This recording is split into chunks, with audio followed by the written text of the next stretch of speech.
Hello Internet, this is Snuffy, and today I'm introducing something new onto my channel, what I like to call Doggies and Dragons. Every week I'm going to be recording and posting my D&D game that I play over the Internet with a bunch of old friends of mine. Without further ado, let's go ahead and get into the action with Episode 1 of Doggies and Dragons. Hello and welcome to Snuffy's Doggies and Dragons game session. We're going to play some D&D today. I'll get started really quick because I'm not good for rambling. I'm playing Amra. I'm a half-orc cleric of Sheress, a goddess of love and passion. I basically am a lover and a fighter, and ready to kick some ass. Alright. That's Amra, and I'm the Game Master Dimbly. I'm playing Jezebella Jynx. I am half paladin, half rogue. I'm a half elf. And I'm from the Great Wild Wood. And my deity is Saloon. Continue. Awesome. Next. From half of the wood, anyway. What?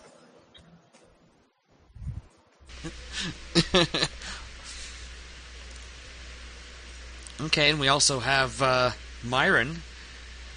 Alright. Yes, I'm Myron, halfling summoner with my best companion in the world, Uru. I sort of worship, I guess, Bahamut, who's sort of been out of visibility in the world for a while, but I'm hoping he comes back soon. I have a detailed and interesting backstory which was rolled up randomly, which I will not read to you now.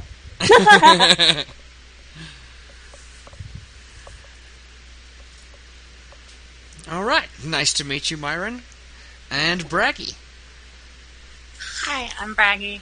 I'm playing a halfling Eldritch Knight build, and I'm a Ghostwise halfling from the Methwood Forest in Unther.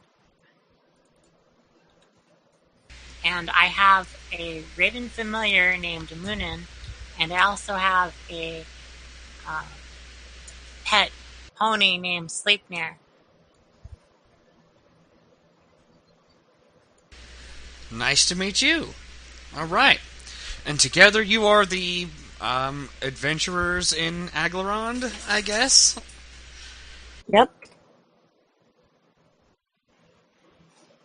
Now let's not forget to talk about the most important character, which is Urk. Yes. Well, that's more recent information. Let's go back a little bit ways. So you have been adventuring in Aglarond for some time, and you've made quite a name for yourselves in the city of Emek. Working closely with the military, you solved a number of plots there, including the Grim Skull plots, as well as the signing of the treaty between Aglarond and Thay. One of the, as far as this particular timeline, we're set in currently we're set in 1372, and this happened like last year that you guys helped uncover the plot that Thesk had to undermine the treaty.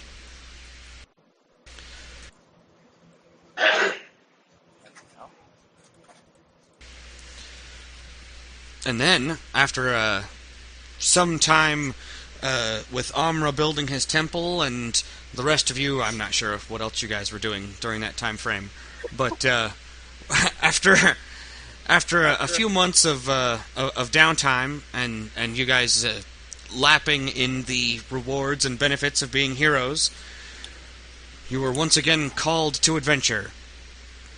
This time on the border town of Glarondar, which is part of the Watch Wall, which is the eastern protecting border of the Aglarond country. And you guys have been troubleshooters for the military for some time, and they need basically a specialty team to take care of some problems from an old mine shaft, and apparently goblins and potentially demons, according to some of the rumors. So you guys traveled your way to Glarond Keep, took you a 10-day, not bad. And when you got there, you found that the trouble was not that goblins had done anything bad, but that the goblins had been evicted. And these goblins were too scared to escape to the Umber Marshes because of the scary things that were there. And the other humanoids that pushed them out of their home, they didn't know where else to go, and so they came to the humans, who always seemed like a friendly bunch, and the military took them in. And in came you guys, asked to help get their home back for them, so that they're no longer homeless goblins, and in exchange, they'll help scout the Umber Marshes and some of the nastier places of the Tanath Mountains. Paired up with Urk, the goblin, who's here to prove himself as a warrior and a hero, just like you guys, traveled deep into the old silver mine that they had claimed as their home. Along the way, you guys found a few different interesting sights, such as a sleeping giant that you gave some donuts to, and some singing rock creatures that caused a semi-avalanche. Now that we are deep inside the silver mines, however, you found a crying goblin baby, and Urk has opted to stay behind and protect the child after you guys performed some magical healing on it. And deeper into the mines, you found some crazy tentacled creatures. And what has just happened is when you got into the area that looked like it was the old mine shaft, you actually encountered some baddies. I'll recap on that scene real quick. When you guys first entered this cavern, the tunnel up ahead opens up into a cavern. Several reptilian creatures with spiky, chitinous hides appear to be working to dig out parts of the cavern wall. A nearby orc seemed to be directing their actions by making a series of high-pitched clicking noises that the reptiles apparently understand and obey, followed up by whips when they do not. The humanoid itself bears ragged equipment and armor in sullen colors. It has coarse body hair and a stooped posture like some primitive man with a dark green skin tone and bestial features. Burning red eyes peer below a low, sloping brow, just above a flattened pig nose and prominent tusk-like teeth. He wields 2 whips, cracking them at the bug-like creatures, and has a great axe strapped to his back.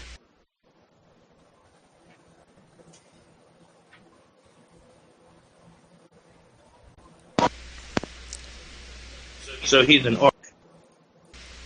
Yes, he's not an orc from the region that you're from, but this looks like more of a local and potentially deep orc. So the orcs from the Underdark.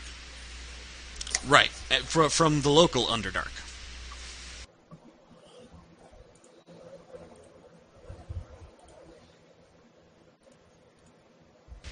And the bug-like creatures... Oh, I'm sorry. Go ahead. I was just saying talking to him probably won't do any good. Well, when you first entered the cavern, Amra attempted to talk to him, and he just seemed to get enraged and started cracking the whips at the bug-like creatures to attack. And at that point, I described the bizarre insectoid creatures with 4 main limbs and 2 smaller ones protruding from their chests. They have long, thin bodies. They're about the size of Bragi's pony, with a serrated spine. The legs, head, and back are protected by spiny, jointed plates that are pale green with a shiny metallic sheen, while the neck, sides, and tail are bare and glow with a pale green light. They have razor-sharp teeth and a pair of mandibles that are dripping with a corrosive saliva burning the ground where they hit, where the little droplets hit.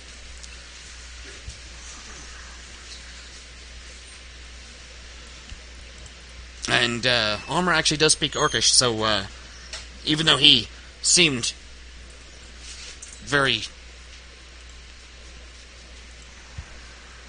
even though he seemed incomprehensible to most of you, Amra did understand, even if he was speaking bad Orcish, that he was saying intruders and whipping the leashes at the bug creatures. Do any of you? Oh, go ahead. Sorry. I was going to say, I have knowledge local. Would that help any for me to see if there's any way to tell what they are? Knowledge local would tell you about the orc. Oh, just the orc? Okay. Mm-hmm. Let me see here. Alright. I'm going to attempt to determine what he is. Oh, I didn't add my +6. My apologies. That's okay. It's 18 plus 6. That's 24. Mm-hmm. She's rolling just to see if she knows anything about the orc. And with a 24, this doesn't look like an orc from the Yearwood area, because their skin tone is usually a more vibrant green rather than such a dark, dull tone. But the markings, the tribal markings that are on his forehead, they do look somewhat similar to some of the markings you've seen before in this area. Okay. So even though you've never seen an orc of that dark skin tone before, you have seen the similar markings from the tribe that he is probably from. Would those be religious markings? No, it doesn't look like he has any religious bearings. Okay. How about the bug creature? Would knowledge arcana be best for that? For the bug creatures, they're less magical than they are aberrations. Do you have knowledge dungeoneering? Yes. So do I. Me too. I'm going to roll that one too. Well, everybody's well learned about dungeons and stuff. I got a 17 for dungeoneering.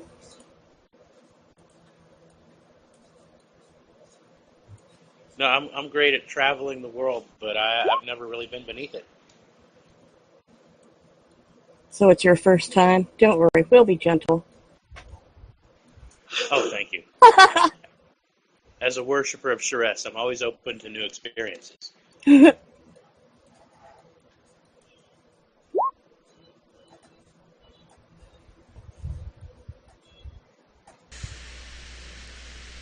So both Jezebella and Bragi recognize these as Kuthrix, a strange bug creature that lays its eggs in its victim's chest, and that's the way it breeds. It's actually very similar to aliens. Well, that's horrible.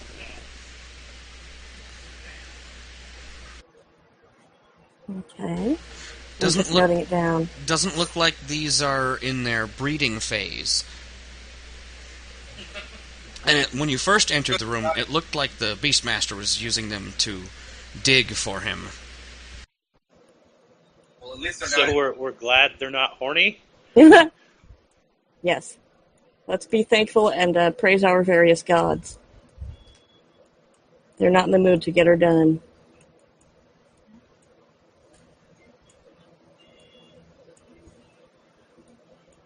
Okay, has Jynx, while we were talking, did she check for evil? Because she can, that's like her vision just sees evil as a paladin. Yeah, right? I'm detecting some evil. You just sort of see evil wherever you look. It's I'm free, attempting right? to detect some evil. Well, it's safe to assume you have that on most of the time, and yes. If you concentrate on it for multiple rounds, then you can discern more and more stuff about evil in the room. But when you first entered this room and Amra went to go try to diplomatize with this orc, you do not detect a presence of evil in the room. Just on the first round. Alright. So that should tell you enough. Shoot. Well, they might just be neutral monsters. Does anybody else have any... They're still trying to kill us. Right. Does anybody else have any cantrips or orisons that are like detecty that they would have on all the time? Detect magic.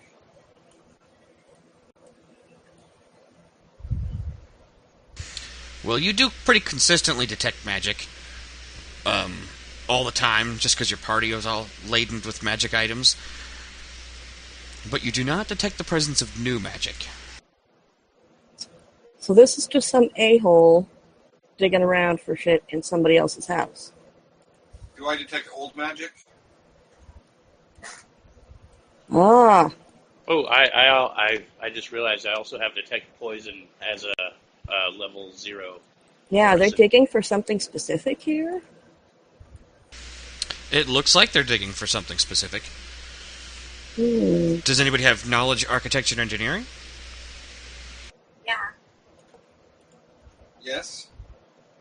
Go ahead and give me a roll for that. I have geography and religion. I got 23.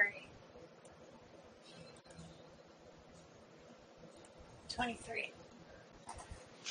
Yeah, I have planes and religion. Who's got it? Well, of course, Bragi's an engineer. Mm-hmm.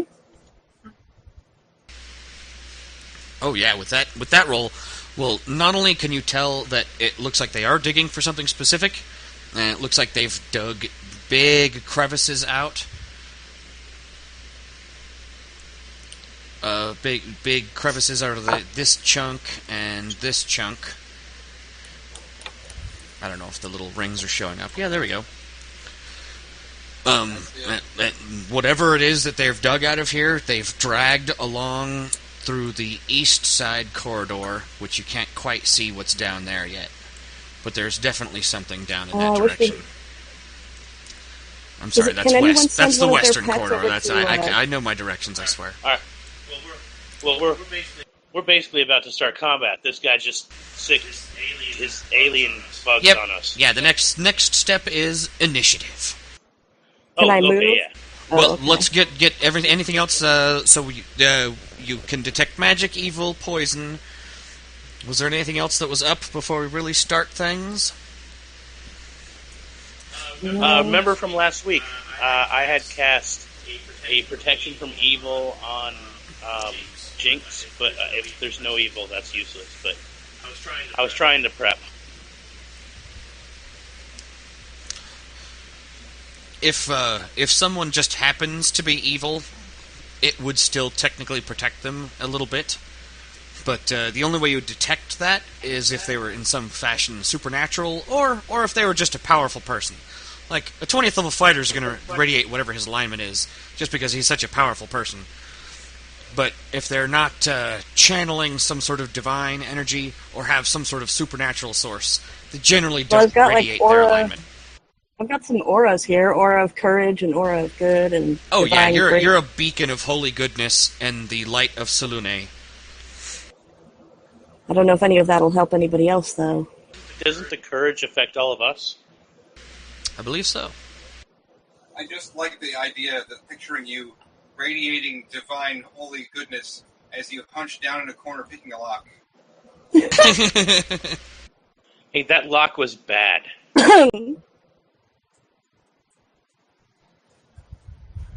Yes. She's like Batman. That's why she worships Selune, only at night. Mm-hmm. Oh. That's also why Batman is probably my favorite. Spider-Man's pretty close, but... Yeah, I lean slightly the other way, but they're in the top, too. Yeah. But it's because I want Spider-Man's abilities. I just look to Spider-Man for morality, because if you ever read all the comics and the books and stuff, like, he has a way better moral code than Jesus, easily. Well, now I have to get to reading them all. What would Spider-Man do? He would try to save everyone. All right, that does sound like more my style. All right, then. Let's start it up. We should roll initiative. Yeah. Okay. Here's my initiative. Dun, dun, dun, dun, dun, dun.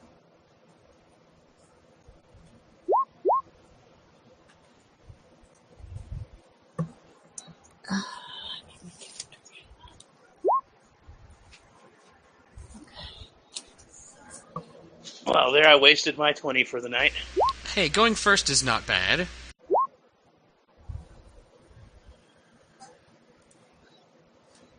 I got a 10 total. I'm not going first. Sorry, my what? Initiative. Oh, I need to do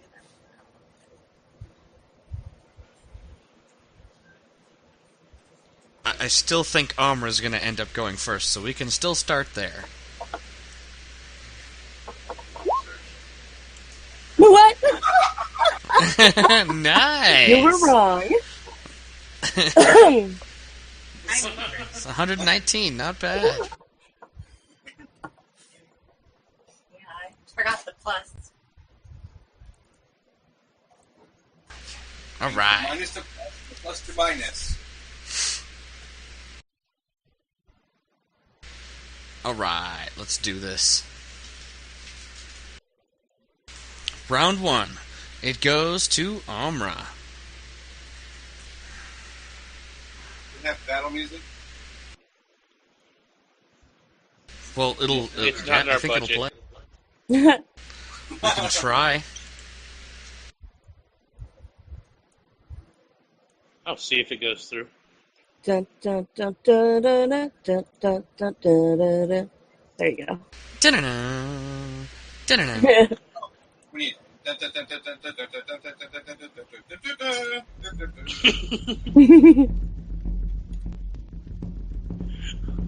Okay. Yeah, I hear I'm something. gonna... I don't hear nothing. I don't know if that's coming through or not. I hear it. It's awesome. I don't hear anything. Alright, well, let's start it. Okay, it might... If it ends up overpowering the audio, that would suck, though. I don't know. I don't know if anyone can hear it. This will be the first episode. We'll see. All right. Woo! Okay, well, I go first. So those things look scary. That guy looks angry. I want everything to calm down. Everyone just needs to calm down. And I'll take 10 feet. Is that a all down there? How far? No. Yeah, I'm gonna move 10 feet into the room. Here.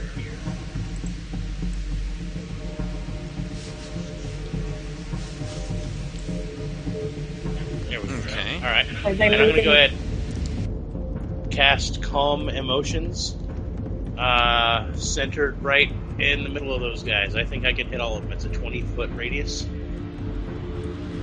It's a Prozac bomb. Nice. It makes them all, not want to do anything. Especially not attack. They can still do whatever, but they just don't want to attack or rage or berserk or get morale bonuses or anything like that.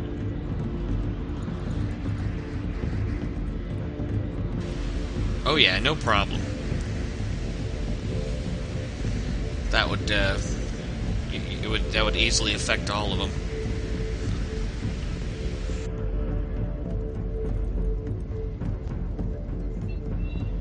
That's a second level spell. Saving throw is 17 or more. I believe it's willpower.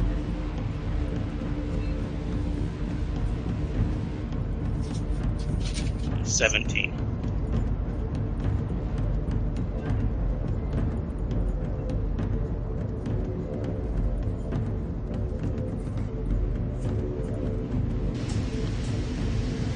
Ooh, ouch.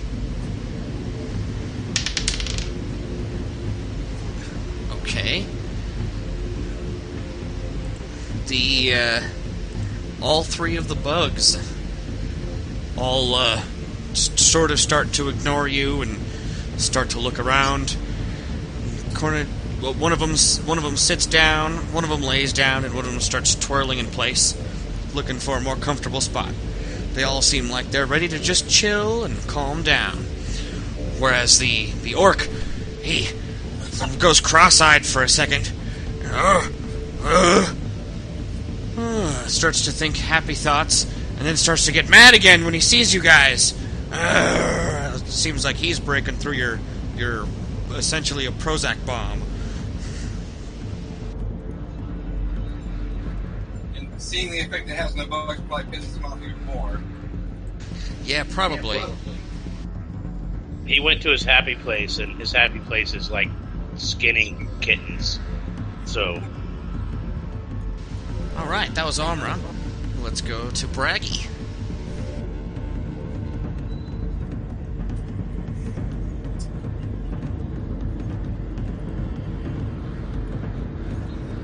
Okay, I'm gonna charge this needle, whatever this is.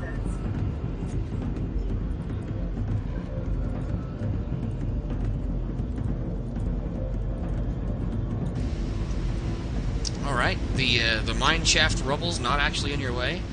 You have a perfectly clear line of sight, and you charge right at him.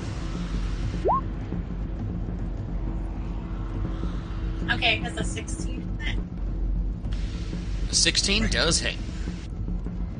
Oh, you got it in your bonus for charging and all that? I forgot to do that. It hits. So. What do you hit him with? With the lance. Plus sweet. 1 lance. You're so mean. That bug was just chilling. Oh, Yeah. Oh, that. It's the music. Yeah. Do you get like an attack of opportunity because he's not doing anything? No. No. Oh. No, but you definitely hit him, so go ahead and do damage.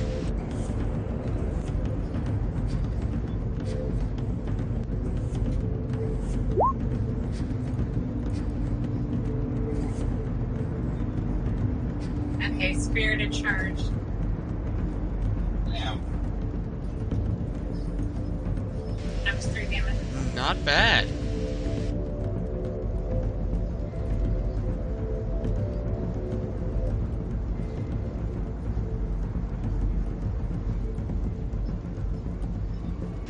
Alright. Your spear, or lance, I should say. Your lance slams into the bug creature. A weird glowing green blood splurts out onto your lance and onto the floor as it stabs into the creature. As soon as it gets damaged, the creature starts to look at you horrified and then angrily and starts to snap its mandibles, and the acid drops, hitting the ground with a hissing sound. It seems pissed at you now. The other two are still calm, though, still chill.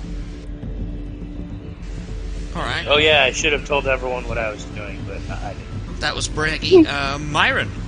And, no, wait. Yeah, if you Is it attack Myron? them, they'll come out of there. Sorry. Yeah. Is it Myron and Uru, or is it just Myron? Oh, no, you rode separately. Okay, so it's Myron. I guess I should have kept them on the same. I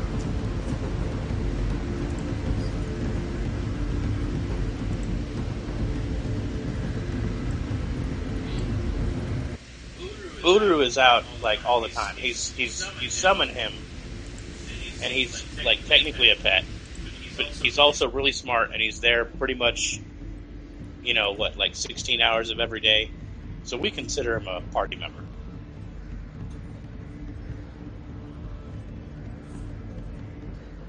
Yeah, I think the only time he's not there is when you're unconscious, right? Exactly. When I fall asleep, which is the time I'd want him there the most. Oh well. I guess you guys will have to do. Well, we're good for something. Well, I moved as far as I could, and I think I will just shoot a small light crossbow. And this one here. Can I do that into shooting into combat? How does that work? Because that one's in melee combat currently, you will be at -4 for shooting into melee, as well as a -2 for shooting through a friend. Okay. Unless you have feats to negate that. Oh, I do that.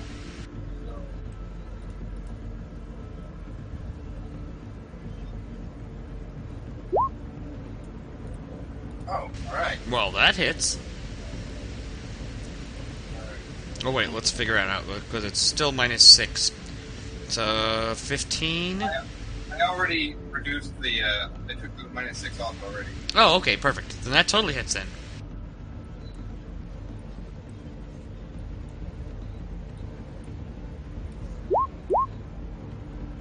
There. Bloop.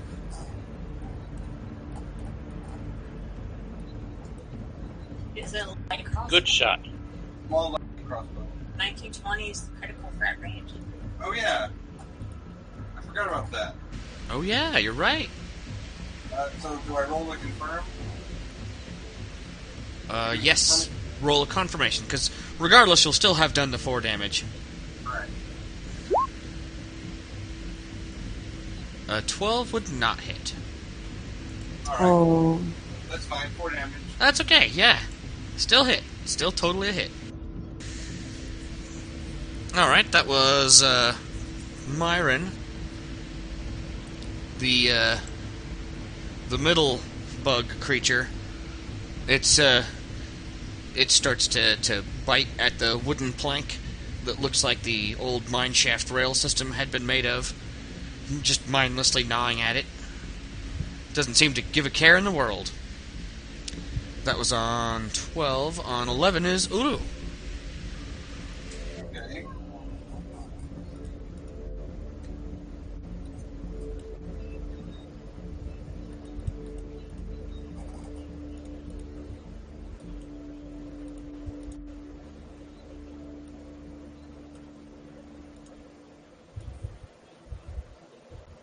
Is there a space to squeeze in here? Yeah, especially for a thin creature like Uru. Probably gonna go here or here. And attack that one. But since I moved, then I can't do a full attack action, so I'll just lightly. Uru can fly too, right? Yeah, but there's not like a ton of space in here for that, is there? Well, I'm just saying he can take advantage of corners and ceilings and stuff. Right. Let's see.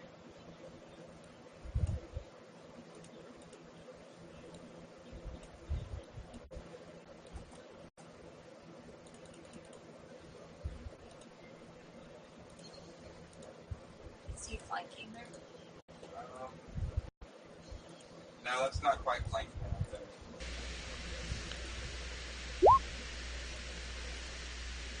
And he attacks with his, does he attack with his claws or with his bite?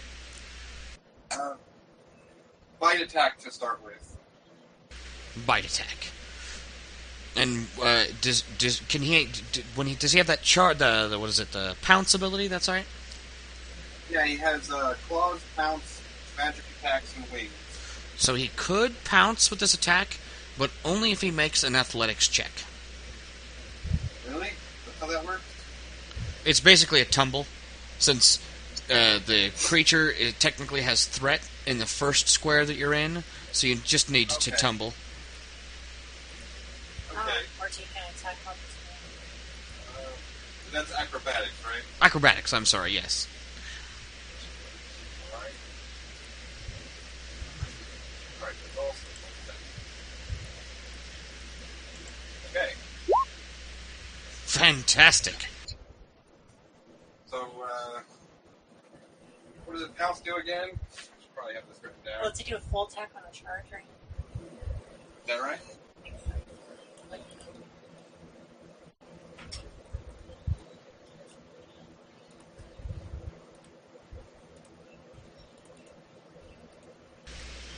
So your Uru totally hit. Go ahead and do damage. It says when a creature with this special attack makes a charge, you can make a full attack. Do I have... Oh, that's right, I'm sorry, it was a pounce, so you get, 3 attacks, don't you?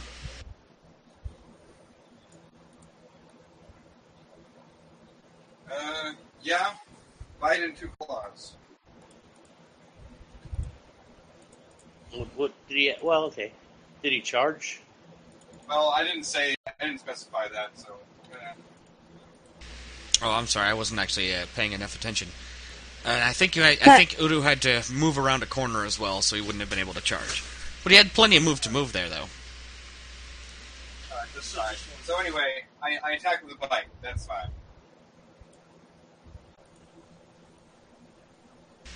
What's the damage?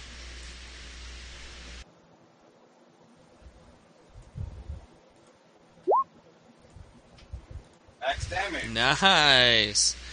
This thing looks seriously messed up. Its glowing blood splattered all over Uru's claw and Bragi's lance. And there's a bolt sticking out of it as well. It's still up, but it looks very hurt. A couple of its plates have peeled and broken off as ooze and stuff is splurting out. It looks mad with rage.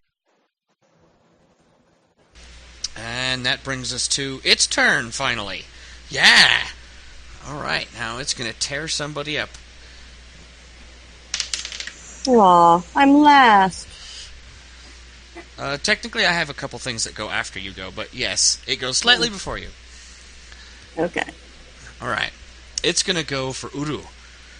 That's the thing that just hit it, and it's right in its reach. It's not just at the end of this big metal shaft. It's right in its face, and it's going to take that opportunity to bite at the face.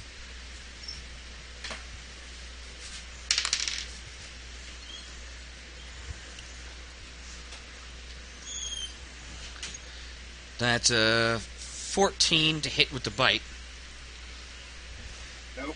Nope, that's alright. It tries to lock its pincers into Uru's flesh, not making any grabs at all, but the little drips and drops keep dripping, and Uru keeps on backing away as the drops burn, and it follows it up with 2 claw attacks. That's certainly a miss. Does an 18 hit Uru? Nope. Dang. He's just too squirmy. He can't hit him. Too many. He's too fast. Got those thick scales. Alright. And that was my little monster. And it goes to Jezebel. Jezebel. Alright. Shoot. I am not close, am I? No, you're right around the corner. Can I actually walk and reach them, or am I going to have to charge?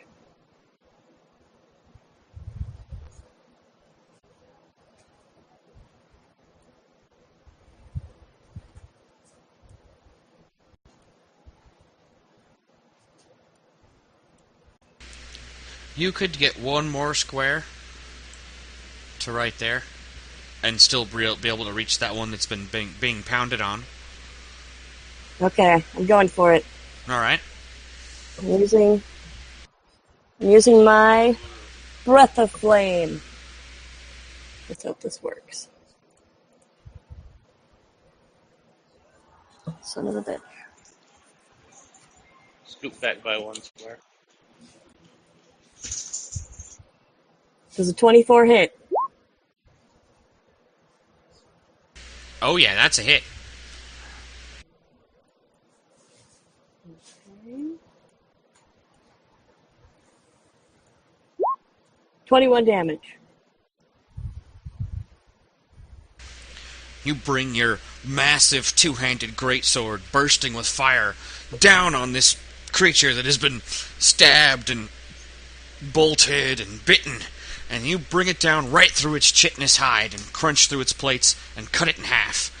It still squirms and squeals, but it does not get back up. It is dead. Nice. Take that, Kuthrix. Well, at least you guys know what these things are. Should I have told someone probably, huh? Oh, maybe. Not a bad idea to let your friends know just what these things are, these horrible abominations. It's called a Kuthrix. It's going to lay its eggs inside you. Don't let it touch you. Tell us more.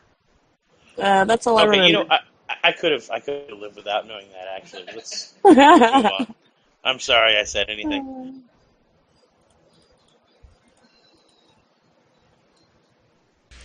All right, that was But Jezebel. thank you, Jynx. Oh. No problem. That was I'm here Jynx. for you. And now we go to the Beastmaster. The first thing he does is looks at his stupid critters. Why aren't they moving? What the heck?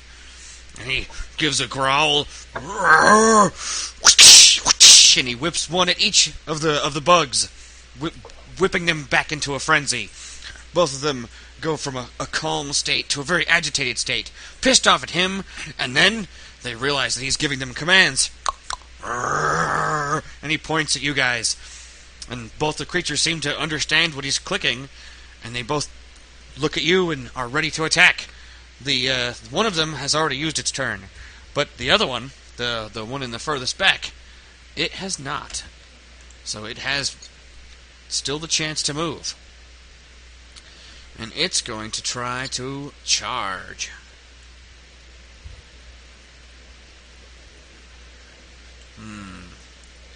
It's not going to be able to charge Bragi because it has too many friends in the way, but it can just get to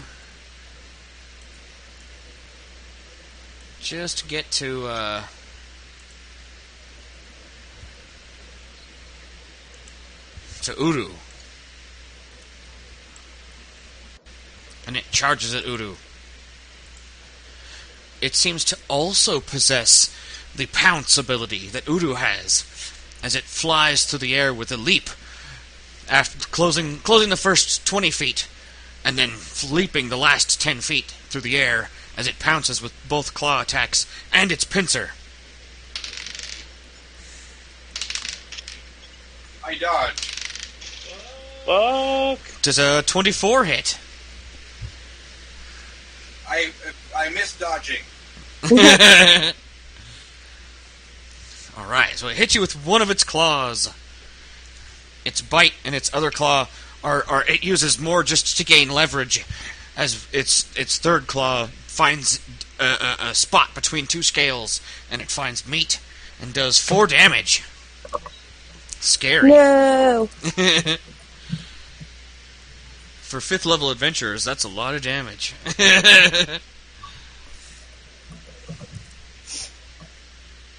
Alright, and I believe that is the end of round 1.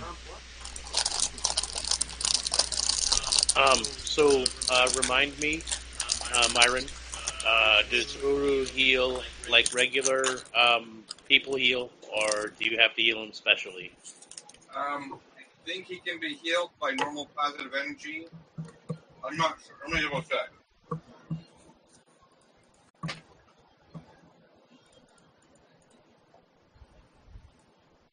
It is Amra's turn, so it does matter whether or not he can affect his summoner buddy's super friend, Uru.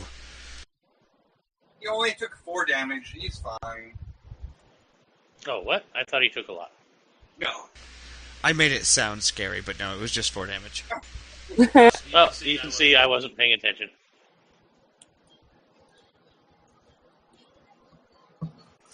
Alright, so on my turn.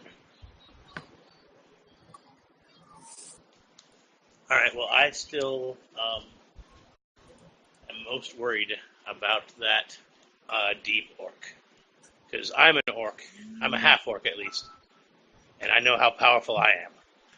So, I'm going to go ahead and use my Hold Person spell on him. I'll step forward as I'm advancing towards the fray, of course.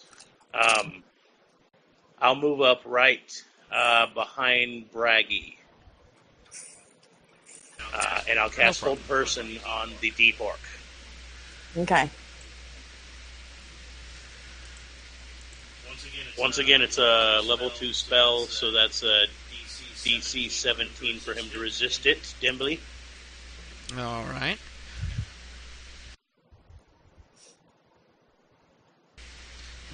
He rolled a 1!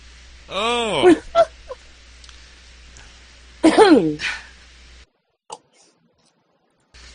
Oh, and I haven't yet drawn a weapon. I'm holding up my right hand in a fist, but hanging from my right wrist is my on a bracelet is my holy symbol of Shress.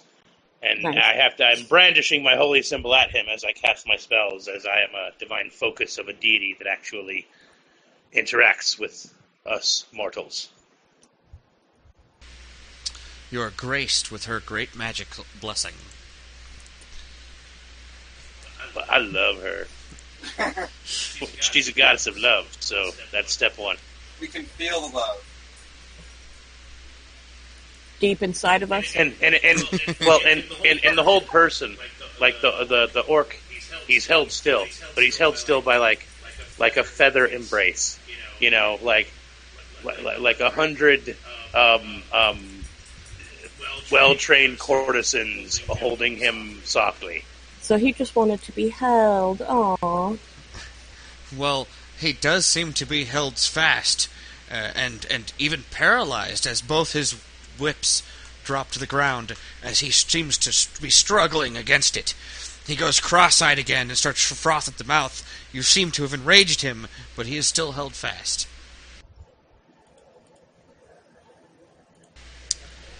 And that was Amra. Shress's touch is powerful. Yep. Next is Bragi.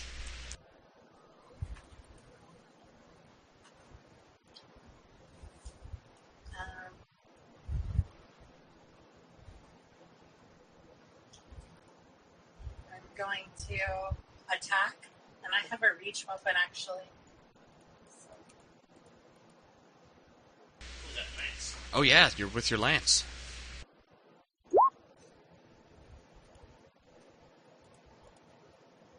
Does 19 hit? Yes, 19 is a hit. Which one? They're both actually in your reach. Which one are you going to go for? The one running away.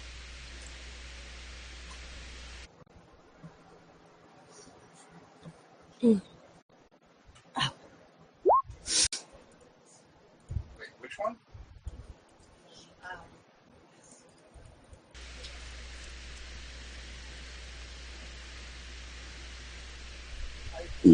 Excuse me.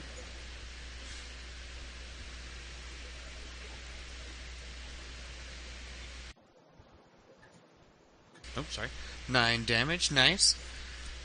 As you as you stab that one for going between two of its plates into its shoulder, it seems to start. You hear a crunch as it seems to start limping.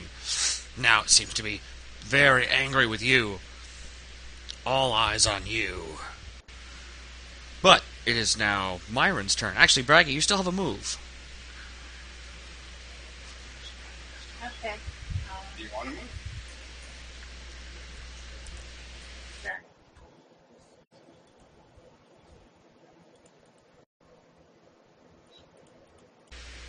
Alright, you close in slightly. And Myron. I'm leaving. Goodbye.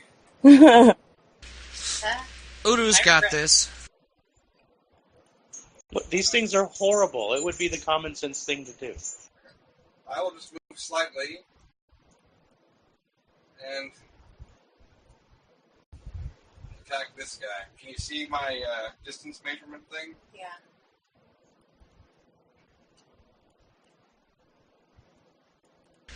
Oh, he's well within distance of your crossbow. And even though there's protrusions and stuff on the ground for walking across it, nothing's in the way of your crossbow shot. So, Okay. full bonuses. I should have gotten an attack of opportunity. Oh, never mind. Oops, I rolled as the wrong person. But anyway, that should hit. Oh yeah, that hits. 25. 2 damage. Blink. As a crossbow bolt blinks into that guy's hide, it scrapes a big chunk off, but doesn't actually stay fast in the creature. You might even be able to recover that crossbow bolt. Hey. Yeah.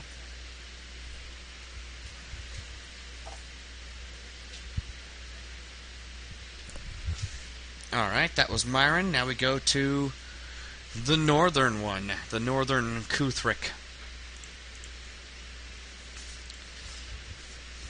Just having stabbed it, its focus is on Bragi. And it goes for the attack with a full pincer claw. First it's pincer at AC 15, no. That's probably not going to hit. But with the claw we got 18 and 21. I have 19 armor class with mage armor.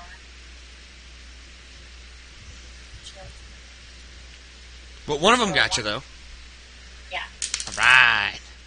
For 3 damage. I just can't hit you with the bites. That's the scary stuff, is the bites. I just can't hit you with that. But there's scary acid splattering all over the place. Scary! Detect acid. You do detect the presence of acid. Alright.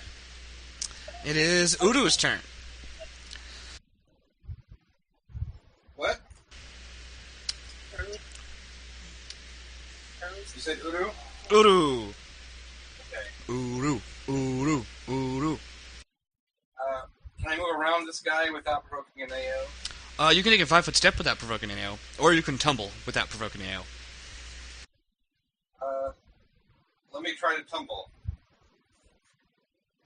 If you tumble, you can move more than 5 feet. You can do the 5 feet without making any rolls. Alright.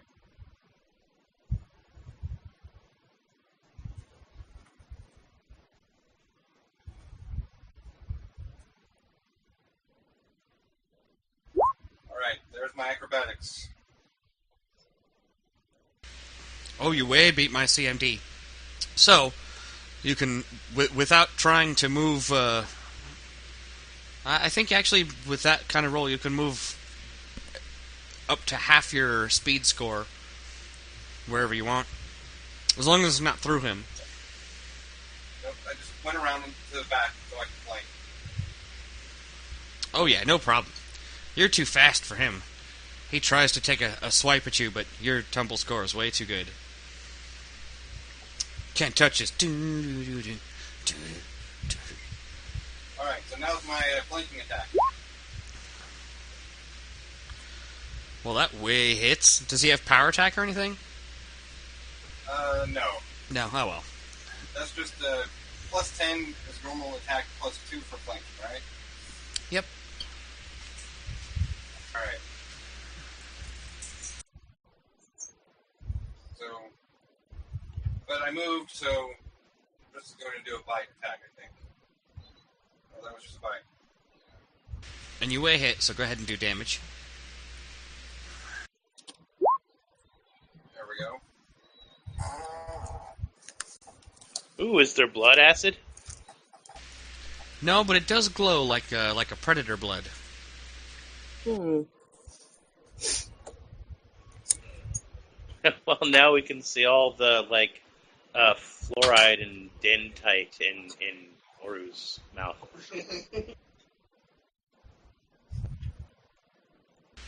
Nice, 10 damage. The arm that Bragi had already stabbed, and you heard the crunch sound, is the same arm that Uru comes down on, and finishes the crunching sound, and off comes his left arm, spraying blood, and the creature seems really, really pissed about that. But it seems to not have an arm now. Huh. I'd be pretty pissed about that myself. It's still up, though, and pissed.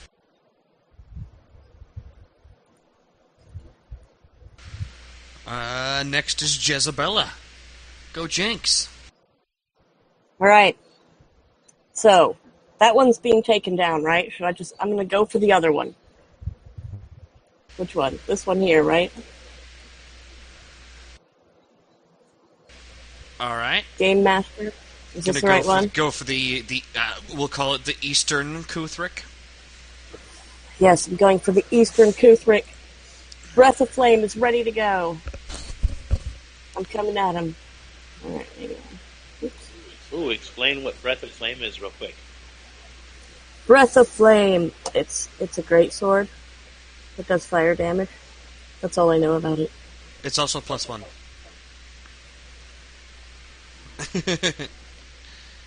Awesome. That's a cool sword. Yeah. Yeah. And it seems to have a full effect on these creatures. Does an 18 hit? An 18 does hit. Yes.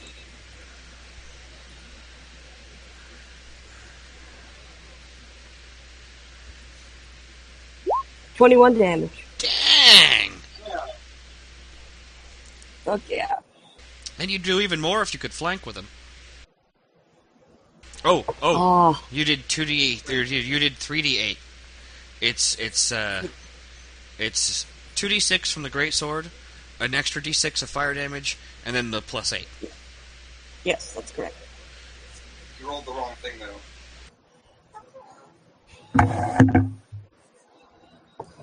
How so? Oh no, I'm sorry. You're right. The D6. My bad. It's still going to be...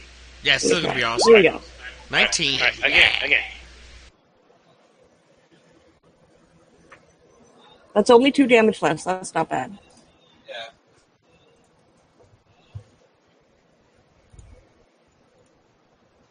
Yeah, that's still a massive hit. Woohoo! And when rolling the sword, since if you continue to roll it in that same style, would you want the first, second, or third die to be designated as your fire damage? Probably just the last one. The last one? Alright. So you did maximum fire damage to this thing. So not only did you strike deep into its bony side, but when the fire came through, it melted off parts and chunks of its guts and innards. Now you see it all exposed. This thing doesn't look like it's actually still alive. Kind of like when you cut the head off a cockroach. That is sexy. Yeah. And that was Jynx. Next is the Beastmaster, and he's enraged and has locked eyes with Amra, but he still can't move. He is going to try to resist. Oh, dang, and he rolled a 2 to resist. Oh, no. Aww. Oh, no. He is... Oh, I'm gonna keep locking eyes with him and give him a little, like, kissy face, like... yeah, right. The, Blessings of Sharess. the bug that's dead on its feet, it's still up from its own perspective, and it's going for Jynx. Full attack. Oh, shit. Aw. First with its bite. Alright, does a 24 hit Jynx? Damn, yes. Alright. It's a hit. Let's see if the claw hits you, though. I've got another 24 with a claw, and then 18 with the other claw. You son of a bitch. What's your AC? Oh, I'm 21, so no, it didn't hit with the last one. Okay. But one of the claws and a bite. Alright, now we can see what the bites really do on these. Do you have any kind of special protection against acid?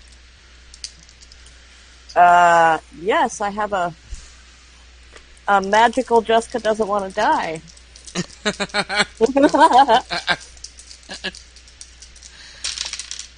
Alright. We got 13 damage Oh, from the claw and the bite. As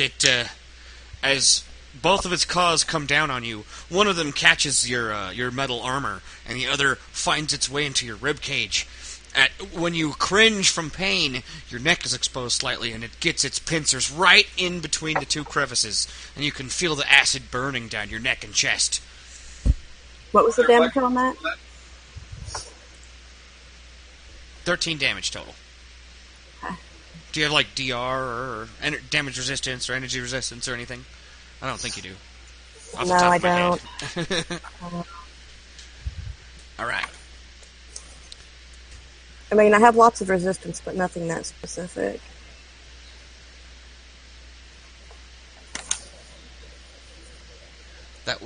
was the end of the round. How bad did that get you, Jynx? 13 damage. All right. Well, I know you're pretty tough. I am. Thank you for noticing. All right, and that's the top of Things round. like that matter. Top of round 3, and back to Amra, locking eyes with the Beastmaster.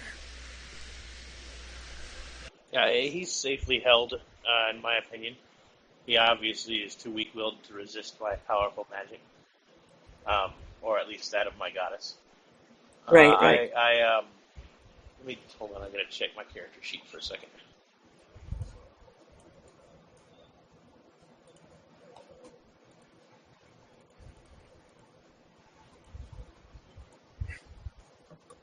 Does the Beastmaster get his subordinates all riled up by saying, "Squeak, squeak, men"? He's really trying to say stuff, but he just can't muster anything other than because he can't move his jaw, he can't move his lips, he can't move anything. He's completely held. His heart continues to beat, and he can wiggle around and stuff. But he's a Beastmaster, so he has a helmet with little bat wings, and he goes, "Squeak, squeak." Oh, I see what you're saying.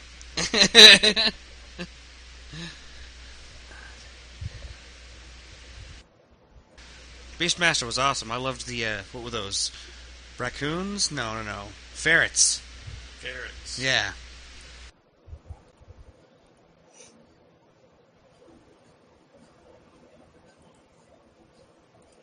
Okay, sorry I'm taking so long. I just had to look at my spells. I'm going to go ahead and just shit. I'm going to take a shit. Whoa. No. No. Hold on. How much damage does that do? Well, it does splash damage, that's for sure.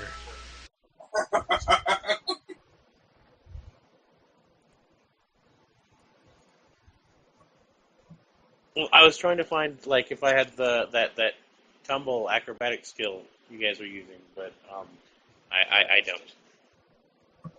So I'm just going to move up next to Jynx, and take her side in this fight. I thought this creature was down, but apparently, like a cockroach, it keeps living even after it's been squished. So I will take a step. I'll take a step, whip out my falchion, the big two-handed curved blade of my desert homeland, and chop at this glowing cockroach abomination thing. The Kuthrix. Go for it. You're going to hit it with your phallus.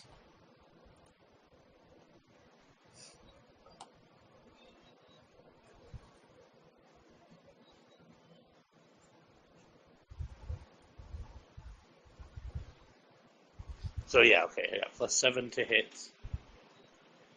And bam!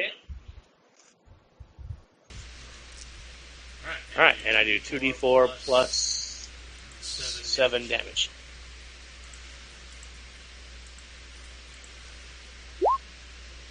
All right, almost maximum. So you I got your back. you take this thing's head off right at the neck, right through the tough chitinous hide, breaking and snapping its bones, its innards, and its carapace.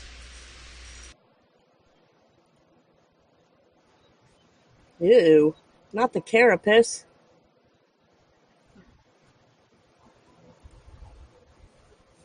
Don't you carapace?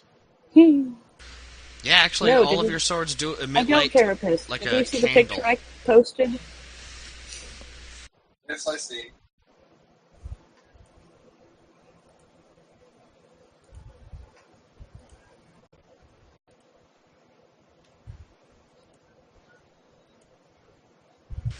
The one in front of Bragi is still up.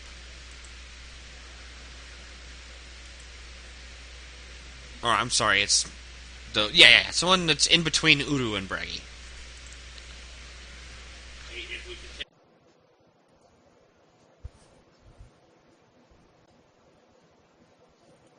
Is it my turn?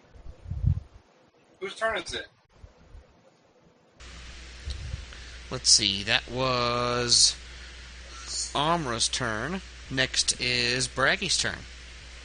And you're flanking with the last standing bug.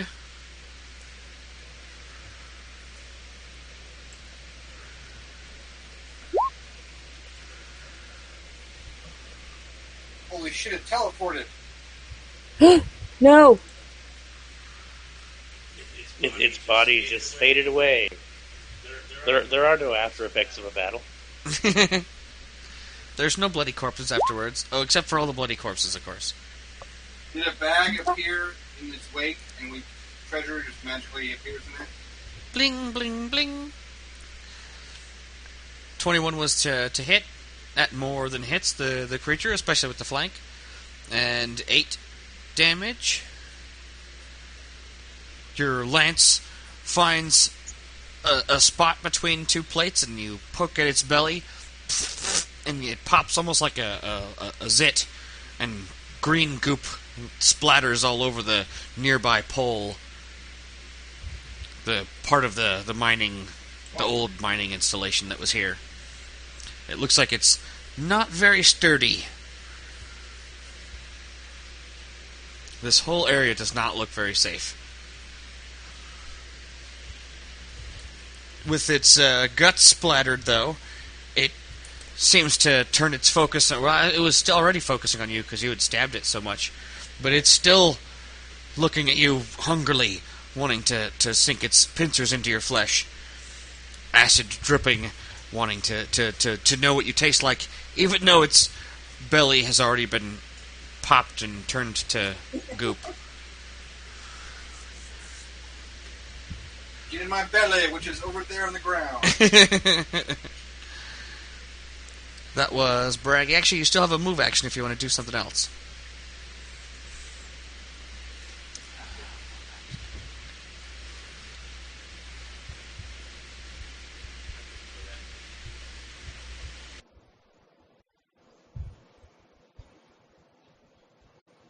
Could I do that? Yeah, come on. Flank. Alright, next is Myron's turn.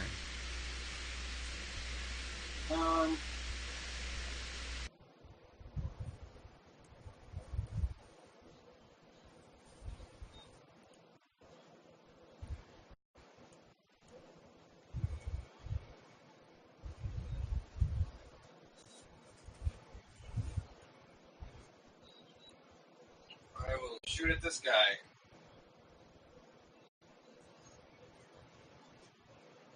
He still appears to be held, right?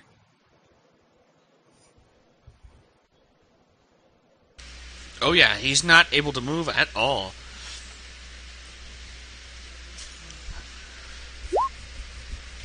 And he rolled a natural 20, so I think you hit him. Alright, the roll to confirm. Yeah. 22, let's see. That's a hit. Alright. So you totally critical hit him. You plug a coral into his eye. So, 4 damage. Nice. He's gonna have a nice scar.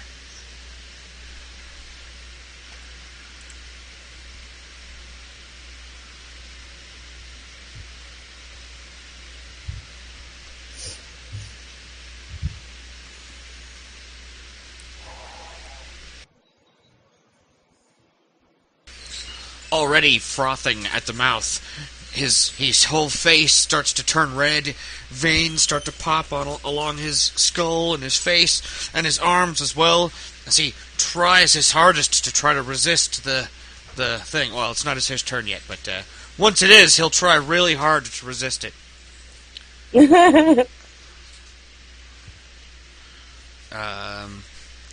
Now it's the bug creature's turn, and it's going to try to get a taste of some tasty halfling flesh. First with its pincer. That's not going to hit anything. And then it's going with the double claw. Claw. Does a 21 hit? Does a what hit? 21. Me, yes. Yep. Alright. The 17 did not, though. 2 damage. Oh, I rolled minimum. Alright. So it gives you a little scratch on your cheek.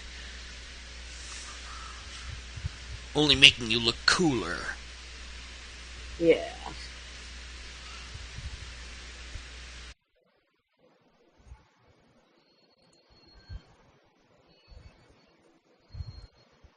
And it will try taking a strategic 5-foot step to there. Because this is not a mindless creature. It does try to have tactics. Even if it doesn't really care if those other ones got killed, or if it doesn't have a stomach anymore. It doesn't really care about that kind of stuff.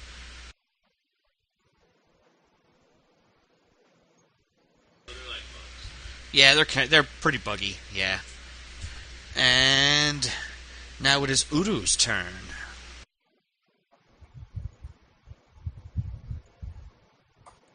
Luke, is that still flanking?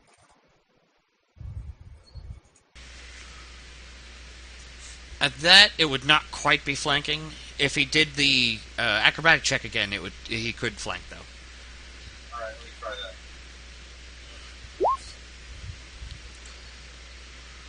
The 15 acrobatic. 15 is not good enough. It finally gets its chance to swipe at you with an attack of opportunity. Does a 21 hit Uru? Yes. Yeah! With a bite? For 9 damage, as he gets to taste some Uru flesh. Ugh. The pincers go deep, and his crazy-looking little inner mouth thing that's inside of the 2 pincers bites down and grabs a big hunk of flesh as the acid starts to bore deep, leaving painful holes. But Uru does still continue his action. Right. Hey, I have a question on a side note. Okay. So let's say something takes a bite out of Uru and eats it right after he's been summoned, right? Like, if he gets unsummoned, does that food disappear from his stomach? And what if he does it right after he's been summoned, and then Uru's around for 16 hours, and he has enough time to digest all that, and even poop it out, and then Uru is unsummoned, does he lose the nutrition out of his veins that he got from that? I too would like to know that. Like, okay, can we eat Uru, I guess is my question. No, but whether or not that would be possible... Well, you guys have been experimenting with this for some time, and you know that when chunks of Uru... I don't think we've actually been experimenting with eating Uru. No, not that specifically. But what happens to Uru during time frames and when he's here and disappears, and you've seen him in combat where chunks of him got ripped off, and as soon as a piece of him is not connected to his body, it starts to dissipate, just like when he is dismissed. So splatters of his blood and chunks of his flesh do not stick around for longer than a round. Hmm. Alright, so he's like not... Okay. He's not really flesh and blood. He's like ectoplasmic in a solid form. It is air on this plane now. Right, yeah. And it's plane. Well, that's kind of weird. Is that the same for all summoned creatures, then? Yeah, basically. Because as soon as a summoned creature dies, it just dissipates, kind of like in a video game, and Uru is very similar to that. Okay. And from his perspective, he just wakes back up on his plane of existence. Do the chunks that were bitten off also appear there right next to him? It all goes back together. It's a very friendly spell. And interestingly enough, the way the magic actually works is sometimes when you have nightmares, that may have been summoning, you have been summoned somewhere else and went through some traumatic event. Because that's sort of how summoning spells work. If you summon a dryad and she performs this action for you, well, that dryad was summoned from somewhere, and the magic's friendly and puts her back there all in one piece. But who's to say someone can't summon a halfling?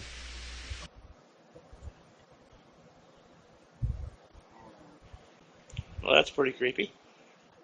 We must research protection spells. Exactly. It's all about protection spells. Alright, so I'm attacking now. Right. Let's get back to that. So, flanking. Bam.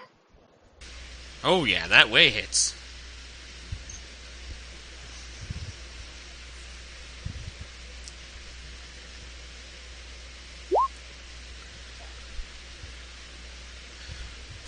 And Udu with his first bite brings down a chomp right in the chest cavity of the creature, and with all of the previous damage to it, the shell just collapses, and it's twitching, but it is absolutely dead. Whoa. As glowing green blood splatters all over Udu, all over the walls, and all over Bragi. So all of you are glowing. Not super brightly, but a candle bright. And it's a pale green light. Tastes a little coppery. Yummy. Gross. Yum, yum, yum, yum. Alright, it's the Beastmaster's turn, and he's gonna really try to resist this spell, because he is not cool with this. You killed his bugs? How dare you?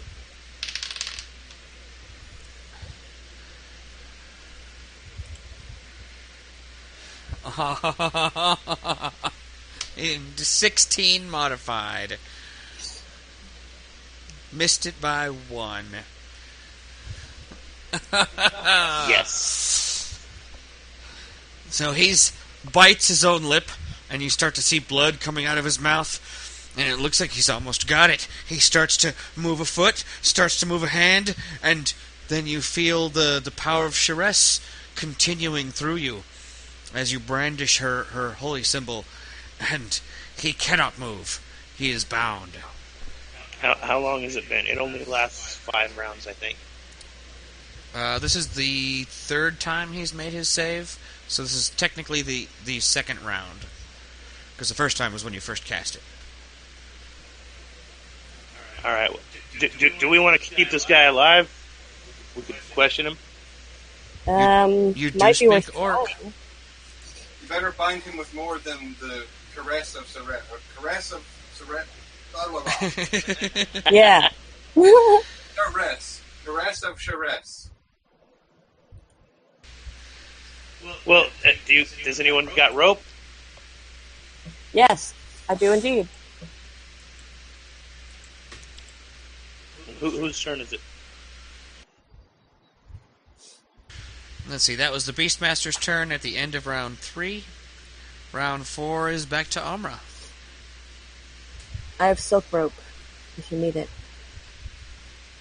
And a fishing net, if you need that. But if you're going to spend the next couple rounds tying this guy up, everybody can work together before it's the Beastmaster's turn. You guys can get binding on him before he'll have a chance to even make another will save. Let's do that then. Yeah, tie his like hands and feet and take his weapons away from him. Yep, I am in agreement.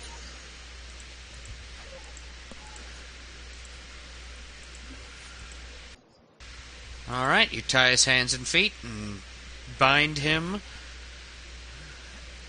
I believe that is a CMB check with whoever would be the best, and other people can aid in the process of tying him up. But that sounds complicated. We'll just say you take 10, and he does not have the ability to escape, because his escape artist is not that great. When your spell does wear off, and he does start to resist, he looks rather intimidated. The fact that you guys not only had the ability to stop him in his tracks, even when he was at his raging, in his mind, he's famous for his rages. But you guys didn't just stop him with that holy symbol magic, but you squished all of his bugs. Everybody in his tribe is scared of his bugs. Those are powerful bugs. So he does start to open dialogue. My name is Goron. Why are you people here? Have you come to steal our stones? That is our money.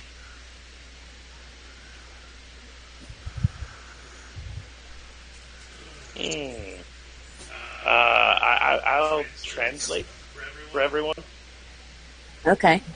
I'll tell him in Orcish. I'll say, these people don't speak Orcish. I will translate, and then I'll just translate back and forth in Orcish to, I guess, who is going to do the talking? I guess I could do the talking. Just let him know that we're just here to help these people get their home back. And why the heck is he messing with somebody's house? Rude. Yeah, we're here to get these goblins their home back.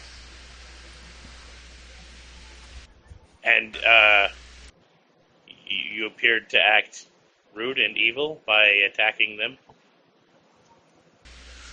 Goblins are puny. Why would you care about them? We are festering wound orcs. We are strong. If you are not strong, you should die. Oh, so then he should die because he's clearly not as strong as we are. You should have killed me. Now you shame me. Well, that makes you even weaker, being shamed and weak. Yeah. It's like No, I live with shame. I live with shame every day. Well, I thought your tribe was powerful. Why do you live with shame? Because of the Saffron Devil. She has shamed our tribe. With her devil magics, she has taken control of everything. Who's that? Who is the Saffron Devil? She is the succubus. She has taken control of our tribe with her magics, enthralled our leaders. I cannot wake them from this stupor. New quest line. I feel less shame being stopped by you than I do by her. Well, it should be more shameful because we're weaker, right? No, demons are only to be summoned, to be used and abused, and then you send them back to their pit. oh, your people summon demons often? I should not speak of this. Is there some sort of compromise we can come to? Hey, I have this eye patch of detect thoughts. Can I use it to try to see what he's thinking of when he says he shouldn't speak of this? Yes. That would be specifically something you could use in this situation. So what's he thinking of? Do they summon demons, or what's up? You study him for a moment, detecting First, that he's technically intelligent, not that intelligent. His thoughts are rather crude and simple, but some of them are very fierce. And after a few more moments, as he tries to stop talking to you and saying, "No, I should not talk anymore," his thoughts start to give him away, as he thinks of a crazy crimson-skinned woman, not clad in clothing, just broad and naked, with a gleaming sword, cutting down someone who he thinks of as what would best be considered a father figure. Not actually his father. His father was a puny runt. And now he's thinking of all the shame from when he was a child of being called runt-born. But he showed them he was the biggest and the strongest, and he could wield beasts. No one could talk to beasts like he could. And the power of his rage is unbounded. Until Shiraz hugs him. I'll tell him in shoot. What language do we all speak? Do we all speak Common at least? Yeah. Well, I'll just say in Common that I don't think his people are demon summoners. I just think a powerful demon type creature might have just took control of their tribe by force. But they still seem to be pretty savage people. I wouldn't want to be neighbors with them.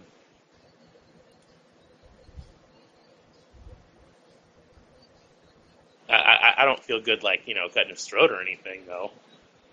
Yeah. If he needs some gems, why doesn't he just ask? Yeah, what's going on with the gems? Oh yeah, what are they? In Orcish? What are you guys digging up here? We dig up stone. The Saffron Devil says we need stone. What kind of stone? It is a dark stone. I do not really know. Oh. Can we figure out by looking around what they were digging up? Sure. Give me knowledge geography or architecture and engineering. I have neither of those. I've done engineering. Nope, I didn't add my +6. So it'd be 15.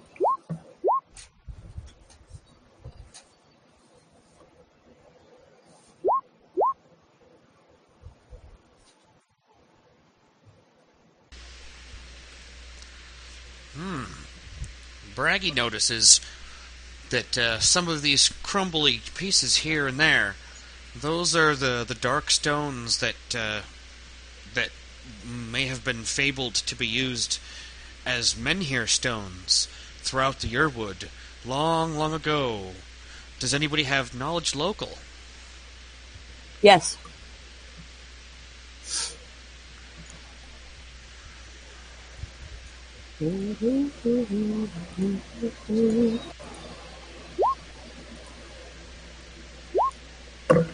That was a terrible roll.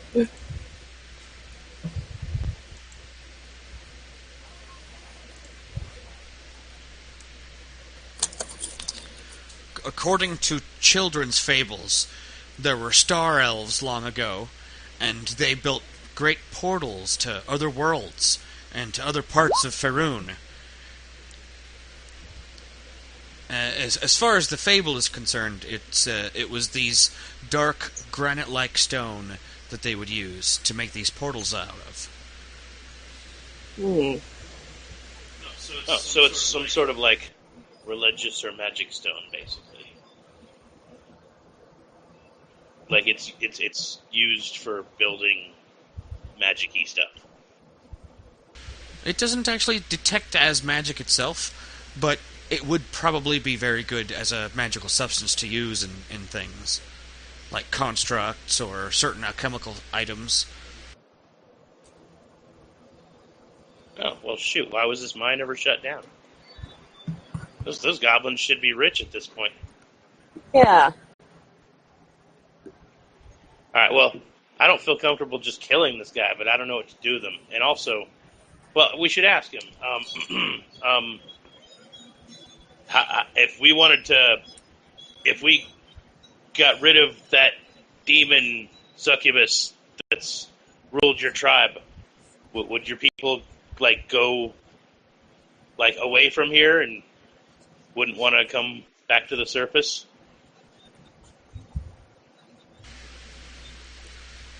Some of them might, but Lorab is in love with her. He believes that he could get favor by doing her bidding. What if we get rid of Laura? Lorab is... Who's Lorab? He is the drink maker? Like he makes, like, alcohol or, like, potions? He makes the best alcohol, and that other stuff. Oh. Well, that's cool. Sounds like a good job, actually. But if we got rid of him and the succubus, do you think, here's the thing, buddy. We don't want to have to kill off, like, the leaders of your tribe or anything, but you really are being a threat here, and you've killed a lot of innocent people to mine this stuff that you guys don't seem to really care about personally. So what's it going to take to make your tribe get out of here? A goblin would eat your skull if he had the chance. Goblins are horrible little things, and they deserve to die. This is not their home. Well, they were here first, and also these particular goblins are at least semi-friendly with the humans on the surface world. And, well, when I say humans, I mean the various races of the surface world who have banded together into the kingdom we're from, and you don't want to fuck with our kingdom, you know, so you guys are basically fucking with our kingdom and our allies. You know, just to put it plain and simple. I mean, there's a line here, and you guys crossed it. Unbind me and I'll come bite your nose. I'm really trying here. Are we gonna have to, like, just tie him up and take him with us and leave him somewhere while we go take care of this shit?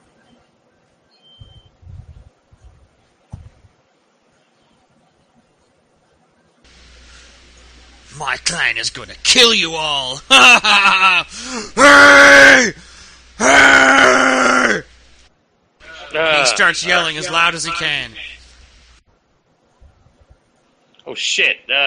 Shit. Does he have friends around here? Well, now I want to keep him alive so he can watch us kill all his friends. Right?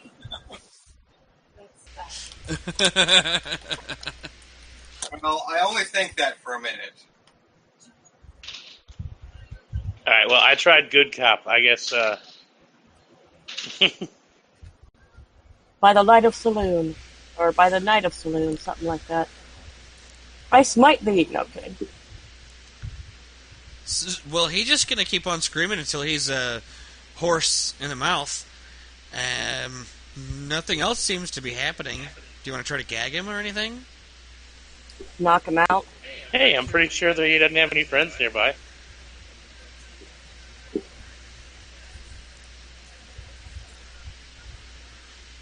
Alright, well, gag him and knock him out.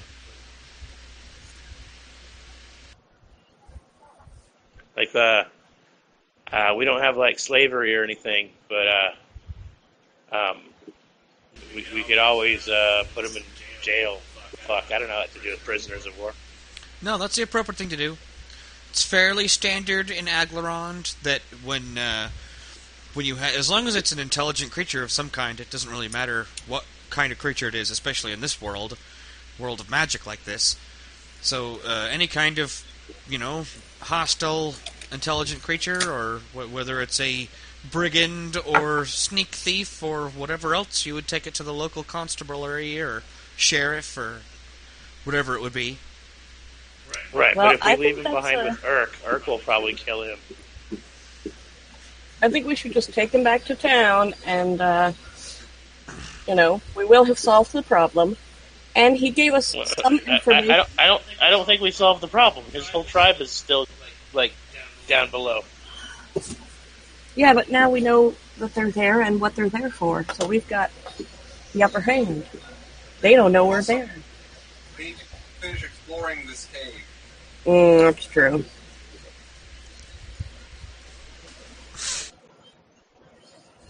Like, I'm okay. Well, not to kill him, unless he really has to. But see, I don't know. I can't leave two mortal enemies together. All right, we leave him behind with the baby and take Urk with us. That's not a good idea.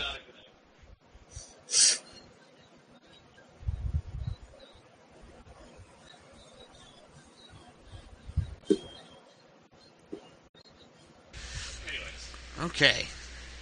What do you guys want to do? You can just leave him tied up I here. also don't feel right about killing him. Yeah, we should make sure he's extremely well bound, and I guess leave him here while we continue exploring. Well, this place was a mine shaft, so there's all kinds of hooks and stuff. If you tied him up good enough, and there's some old rusted chain, you could hang him, not like from his neck. I mean, like hog tie him and then hang him from his bindings. It would be really difficult for him to get out of that. Okay. Well, what if we did that, but still had Urk watch him? Yeah, Urk's right in the other room. You can go run over there and get him. Yeah. He's got the baby with him. But since he's so well tied up, like, we'll just tell Urk, really, like, don't kill him or else we'll kick the shit out of you. Yeah. Just tell Urk to stay in his room with the baby, and hey, we've got something tied up, just leave it alone. Yes, we have a prisoner. We may need him to help your people. Right. He wants to prove himself, right? Exactly. So let's see how good of a guard he can be. Yeah. Hey, that's a big responsibility that he just might be happy to oblige. Exactly. Super important that we get more information from this guy. But we totally are going to gag him too. And also, while we're doing this, I'm exploring this area just a little bit. Down what's around the corner. Yeah. Yeah, we need to keep looking around.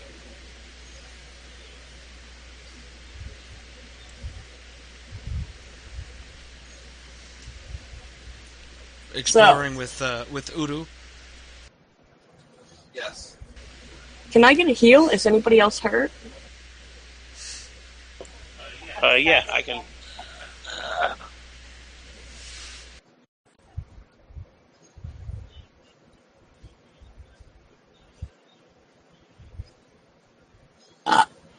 Excuse me.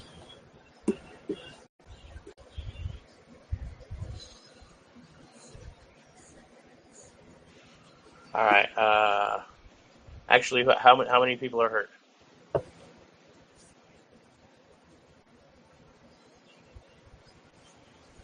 Like, isn't Uru and Bragi hurt as well? Oh yeah. Guess we'll come back here for some healing. Yeah, everyone gather around, and I'll just use an area healing. Okay.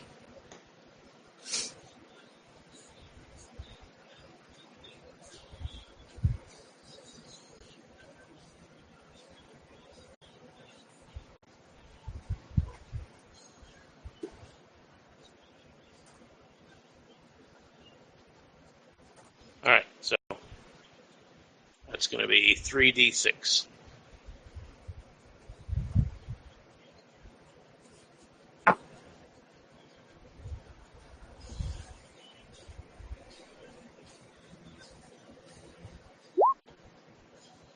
Oh, crap. Oh, that's As a wave of pure, wonderful light energy springs forth from Amra, and that familiar glow fills all of you and heals your wounds for 7. Hey, that's pretty good. but you were still pretty hurt, though. Well, I was down to 34, but now I'm back up to 41 out of 47, so I'm only down 6 hit points now.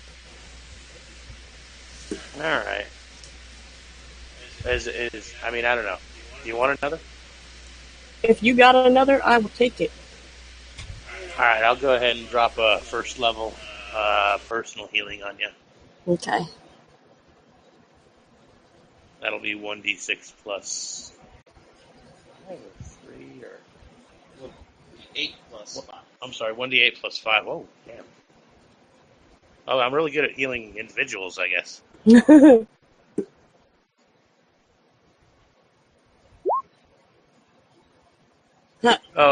I'm just not good at rolling. But still, there you go. Bling. That's exactly how many hit points I was down, so now I'm back All up. right. I heal you. I lay my hands and heal you. Thank you, good sir. All Let's right. continue.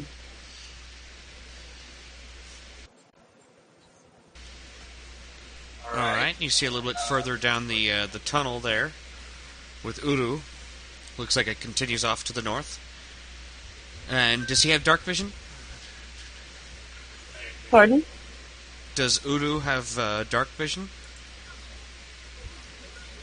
Well, you're breaking up there, but I think you asked for dark vision, and yes. Okay, thank you. Dark vision to 60 feet.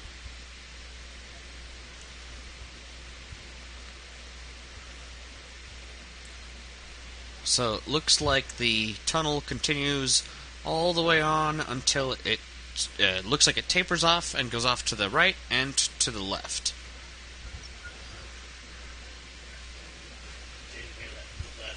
Looks like it goes into a T section. Okay. Can I start moving in? Bloop. Here I go. Yeah, we're not really doing rounds right now. Search for treasure. Should we collect some of these blue gems? Actually, when you look around, it looks like there's some silver ore here. You don't even need to search very hard. I'm going to snag it. Looks like there's a decent amount. It's raw, and Silver you need to ore. smelt it. That's alright. And this place looks like it's covered in goblin bodies. Hey man, he who smelt it, dealt it.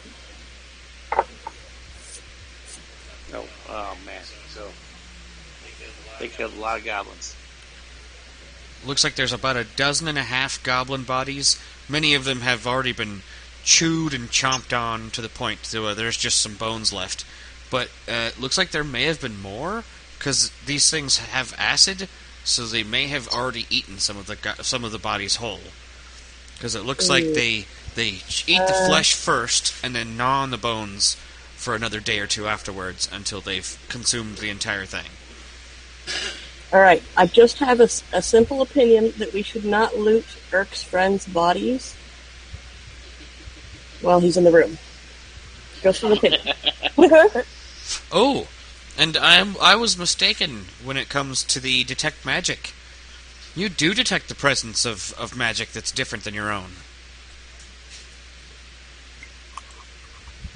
Oh, on what? On one of the goblin bodies. Huh.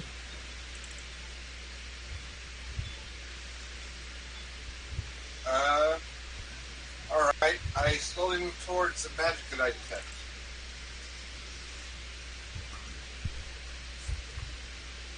Alright, when you approach it, it looks like it has a faint aura. Go ahead and roll me a spellcraft, I think it is. Oh no, you don't. Sorry.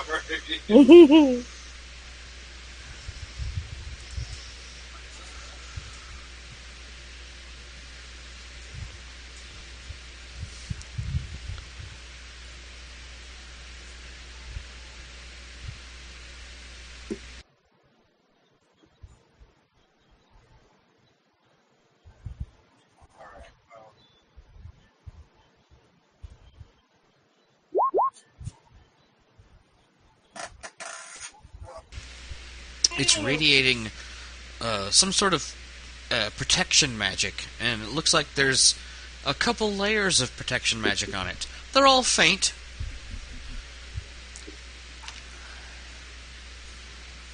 When you get close enough, it looks like it's a necklace worn by one of the goblins.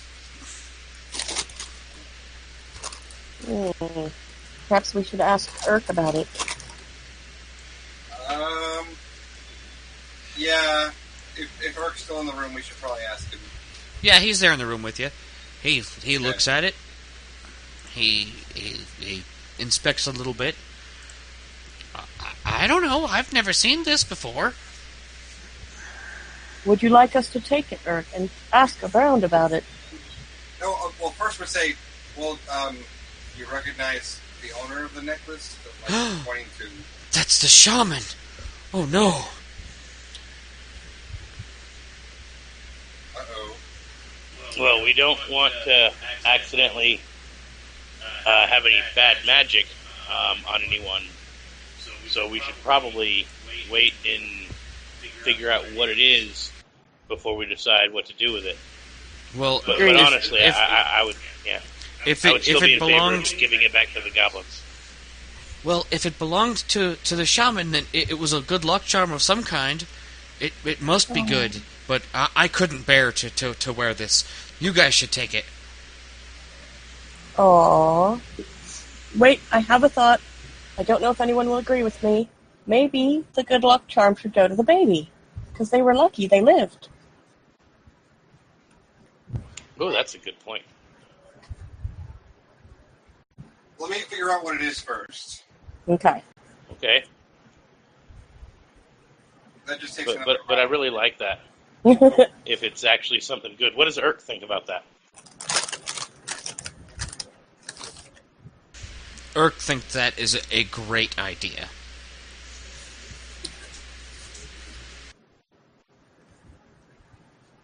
And he's really impressed that you'd suggest such a thing.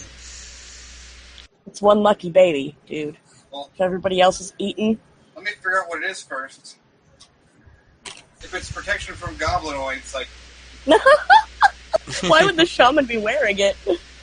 Oh, because he was a smart shaman. Actually, I forget...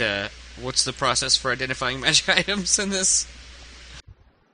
I think it's just a skill roll. That was Well, you gotta stare at it over a while and do a spellcraft, and there's that gives you a lot more general information, and if you roll really well, you can get it, I think. Identify properties of a magic item using detect magic. 50% of the item's caster level.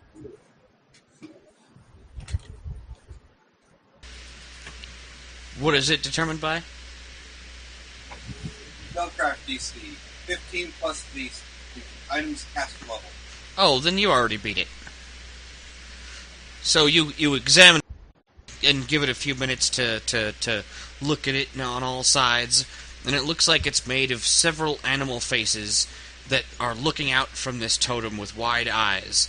So it's not carved or anything. It's actually like a raccoon and a little small wolf head and like 4 different heads with their little eyes looking out from each side. Do they look like real heads? They look like a witch doctor shrunken head thing. They look like little tiny miniature heads. That's pretty creepy. Bound together. I don't know about giving head. I don't know about giving head to a baby. I'm just saying, y'all. The little charm is bound together with a leather thong to be worn around the neck. It looks like it is like a good luck charm, and whenever you wear it, you're overwhelmed with the feeling that you're being watched over and protected by the spirit animals. Ooh. It increases your senses, giving you a bonus to perception, and it increases your resistance to mental effects, because the spirits are giving you a morale boost. So it's really creepy, but it's a good thing. Yes, a creepy good thing. The watchful spirit totem. Isabella, Yes? are you clipping your nails? Not anymore. I did not realize you'd be able to hear that. Oh, hey, we shouldn't have any copyrighted music.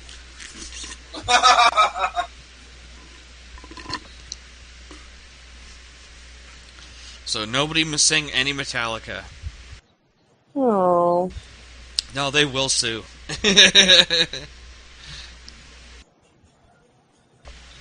Alright, let's see. So you guys tied the orc up.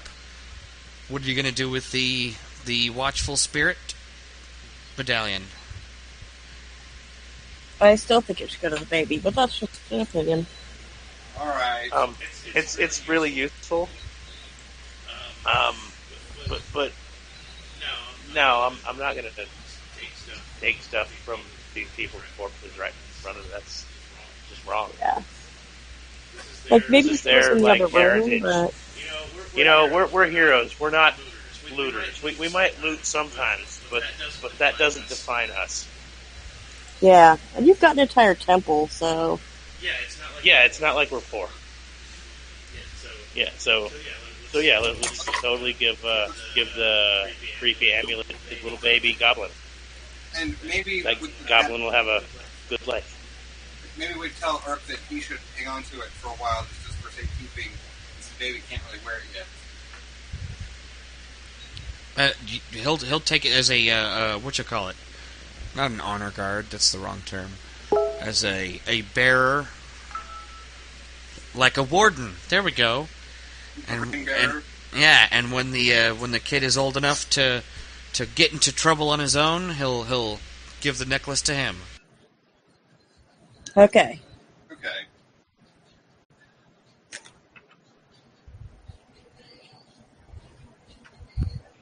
Alright, now let's go see if there's any more ass to kick. You guys are really impressing the goblin here. He's amazed that you guys would do all these things for him and his tribe. He's at tears at this point. He says, "Don't worry," or I'm sorry, "Don't worry. I won't. I'll make sure this orc stays tied up, and no harm will come to him." Excellent. Well, we want the trade stuff to go well, right? Isn't that kind of the point that we were doing for this guy? Right. Yeah. We will make sure that they have the best scouts ever. So we can move on. The best. All right. I wrote down silver ore. Well, yeah, we found this.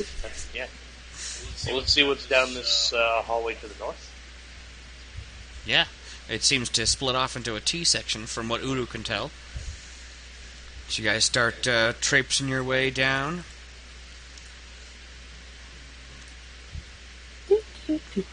And Uru's going to take the lead. Sure. And I guess Jezebel's sneaky. Yeah. Okay.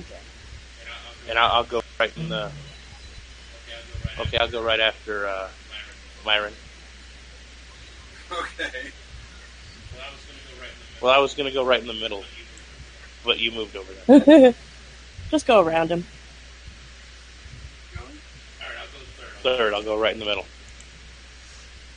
As Uru crosses that point to where he can see down both ends of the tunnel, it looks like the eastern section just stops abruptly, ending in a little alcove. I thought the word was alcove. Alcove? Is that it? Oh, shoot if I know. I think so. Alcove. And to That's the okay. west, I still know what you it meant. looks like it does go further down. And it looks like there are torches here. Looks like this area is lit and has traffic. And whatever stones or whatever they were dragging out of that area where the those bugs and Beastmaster were, they are all All the marks seem to be dragged in this direction, towards the west. Well, I guess we better go take a look then.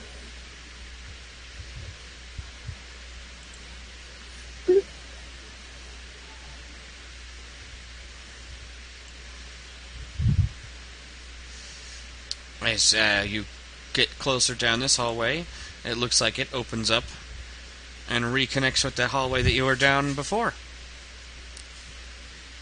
Oh.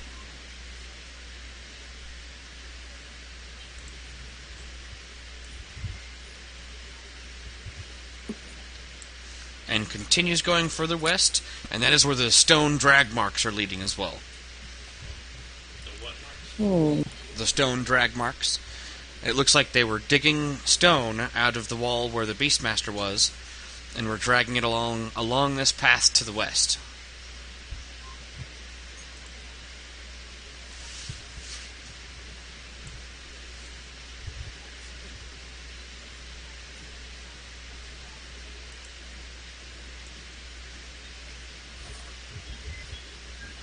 Well, if that's the last direction to go, I say we go for it. All right.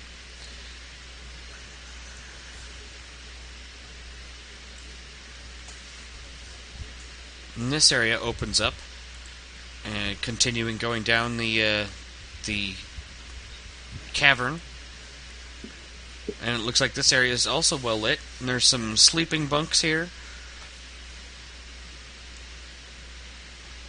Okay. Looks like they're riddled with stink and lice, and some pallets to the south as well that were probably used for a similar purpose. You said they stink.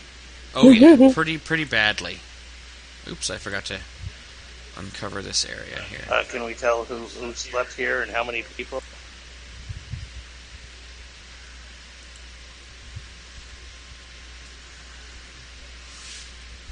You would say at least a dozen people have slept in this area.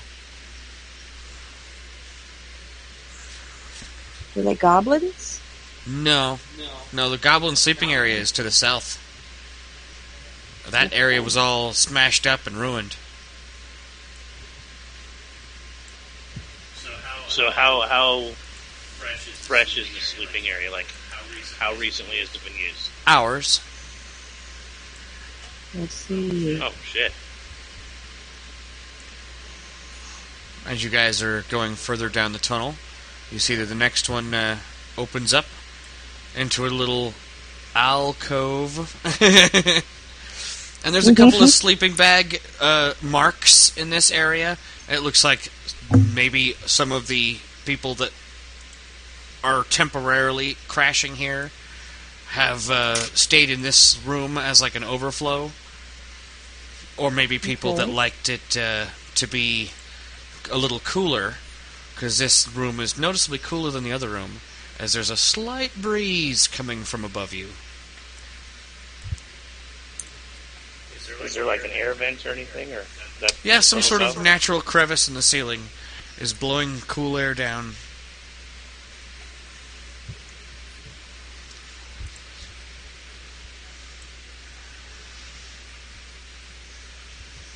And the cavern continues to the north. And so do the drag marks. And you start to hear in the distance what sounds like running water. Like dribbles and droplets, and then...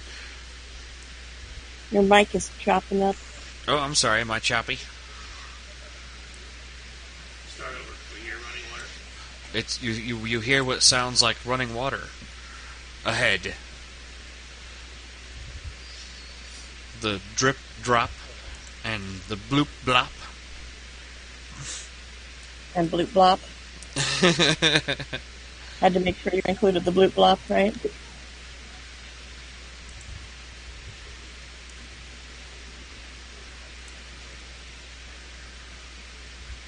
And this area seems much more damp than the other areas. Damp and More dank. what? And sort of smells like Damp. mildew.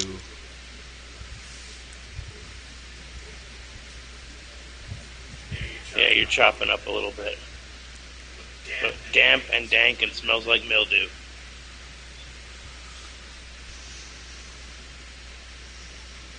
And the sound of running water comes from the only direction. So this is all pretty one way. Yeah. And I assume the drag marks continue this way? Yep, exactly. Everything continues along, and What?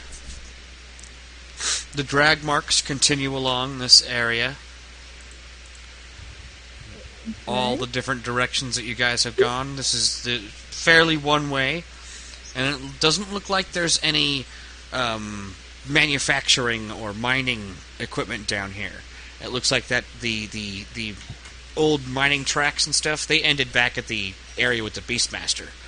This area looks like is where the Orcs have been mining something anew and dragging it deeper under. Instead of taking silver above ground, they're taking stone below ground. Uh-oh. And they're ignoring the silver? Yeah, they don't seem to care about that. Oh. Or perhaps they don't understand that that's silver and ore. they're not using mining. They're not using mining equipment. They're using bugs. Yes.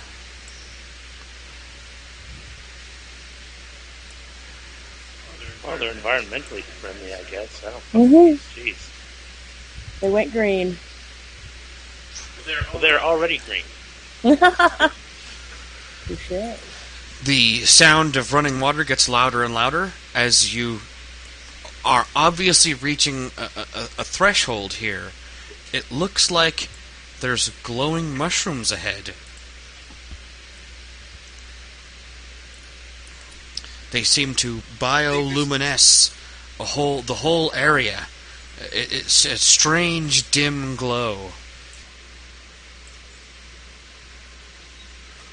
But do we know anything about mushrooms? Hey, Jynx, you know about the Underdark. Oh, yeah. Wouldn't I? Well, no, I wasn't raised there, though. Is that knowledge engineering? Let me see here. Dungeoneering. I do have dungeoneering. Or nature? Yes. Nature would probably be more applicable, technically. Nature would probably Oh, I be don't more. have that. I have dungeoneering and local. And religion. Okay. On nature.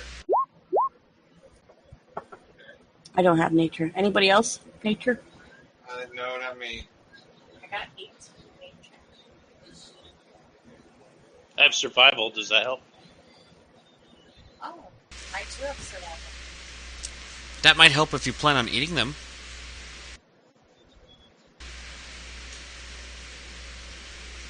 Do we know if they're safe? Well, obviously Bragi is both an engineer and a biologist, so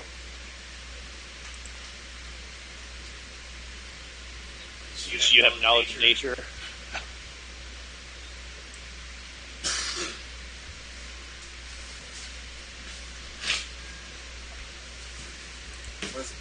She got an 18 for nature. Is that saying anything?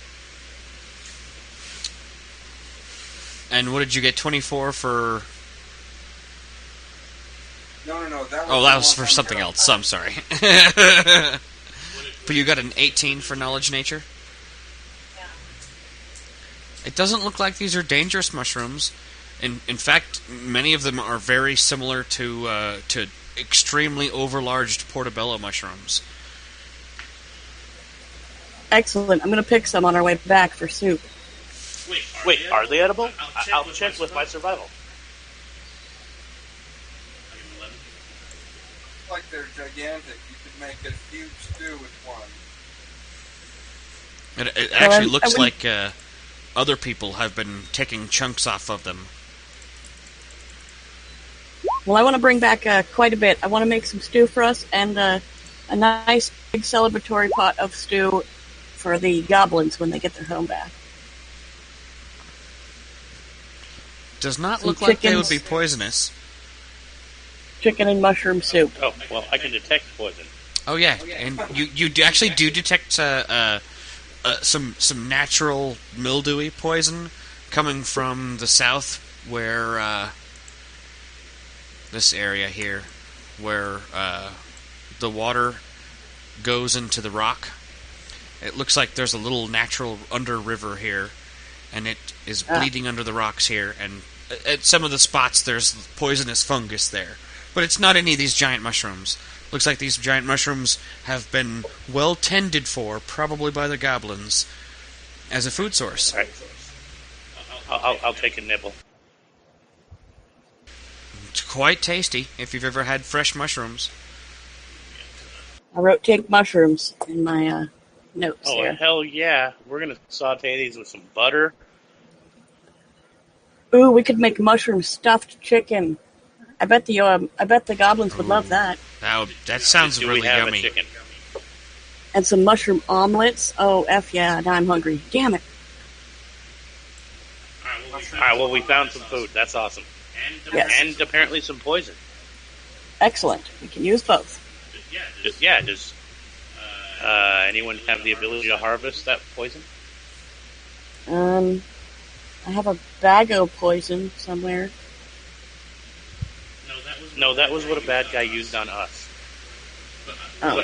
I guess we could. You could just put more poison in it. Yep, I've got some in there.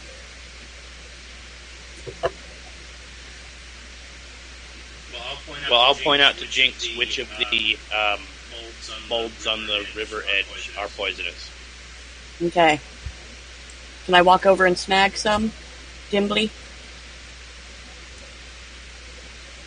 there nothing over this way?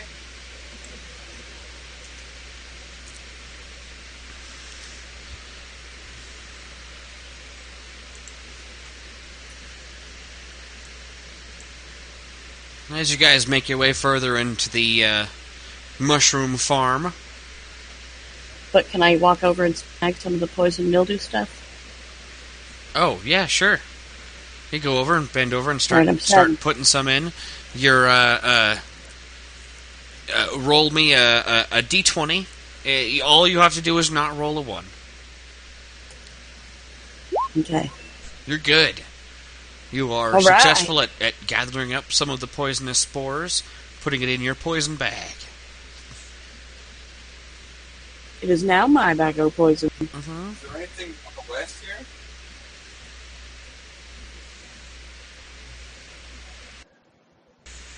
No, I'm just not a very good artist.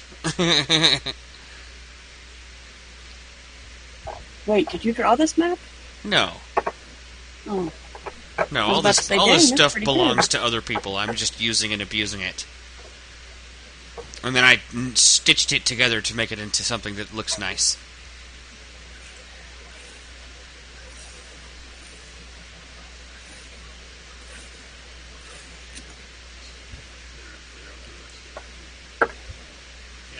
We'll go forward, yeah.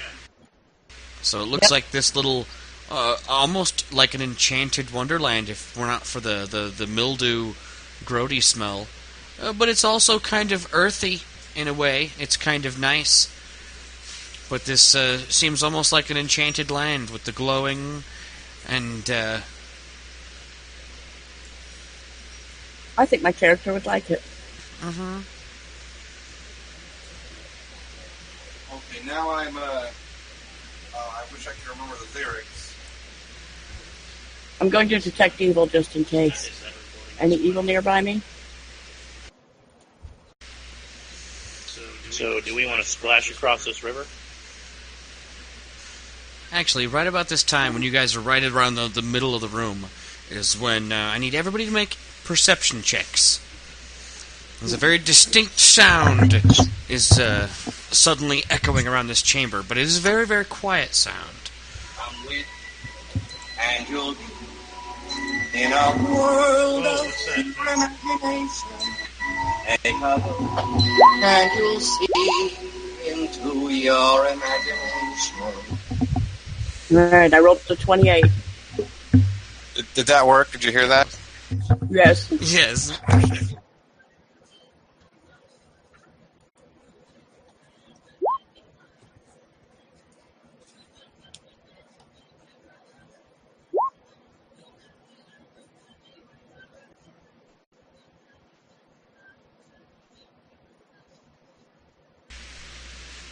Jezebella, you hear the sound of a cork stopper being popped. But not just one, a dozen. Uh-oh. I'm going to tell my fellow team members. I hear something.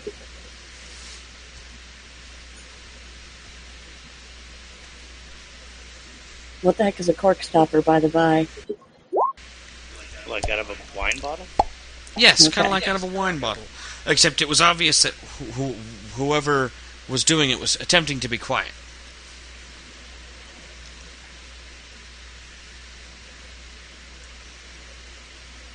I hear a creepy sound. No, okay.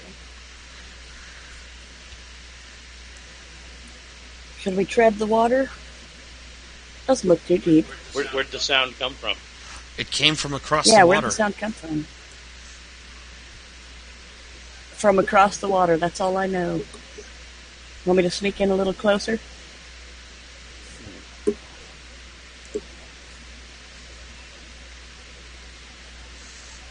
How deep is the water? A few seconds pass, and the sound echoes. There's another set of distinct cork-popping sounds. And in response to that is when you hear the shriek, "Attack!" in Orcish. Ah, hell's bells. And so concludes an episode of Doggies and Dragons. If you enjoyed it, please feel free to like and subscribe down below, and leave some comments telling us what you thought about the game, and maybe vote on your favorite player or favorite moment in the game. Alright, this has been Snuffy with Doggies and Dragons. See you guys next time.